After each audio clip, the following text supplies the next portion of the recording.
compassion as being like a really central theme in how I work, because using the inquiry with any sort of agenda to have an insight, even though the insight, were it to come, would be very relieving, it perpetuated this idea for the client, this identity that there was something they were missing, something they lacked that they needed, which wasn't helpful at all. So really organically, my approach started to morph from, at the most fundamental level, it morphed from, is this you? Is this a threat? Is this a compulsion? To, is there space for this to be as it is? Mm-hmm. And what I started finding is, in the same way that, yes, it's me is not a problem because it just tells you that there's more mining, there's more to look at. Mm-hmm. If there isn't space for something, then there's something else arising that is making it seem like there isn't space for it. Right. And that's the thing that's actually longing, just like as if it were an actual person inside of us. It's an experience that's longing to be seen, to be recognized.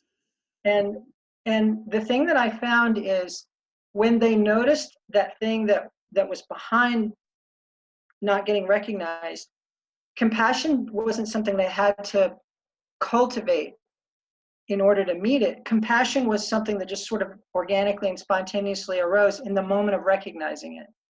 Like, for example, a client would be struggling with something, and then they'd recognize that there's a longing for relief from the pain that's Mm-hmm. right behind that.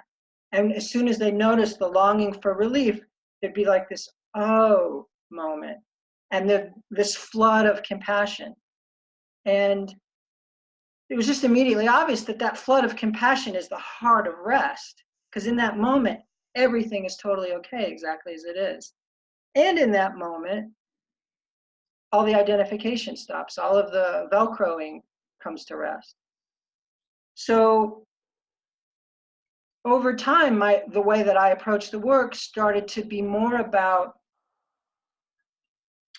recognizing that Velcro isn't something that needs to be seen through.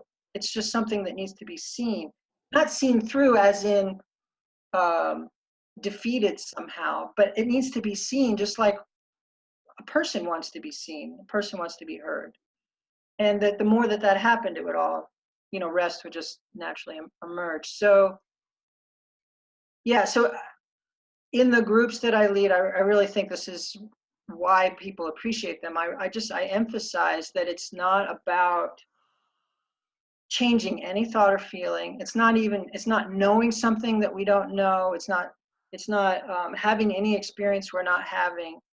It's being interested in seeing and feeling and recognizing what's actually here, and discovering this authentic and genuine compassion for it. And then all of the insights that, non-dual teachers talk about, they just come from that moment. Right. Go to KillibyCenter.com, Radical Recovery Summit, for access to the interviews. You can watch them free online for 48 hours after they air, or you could purchase an all-access pass. KillibyCenter.com.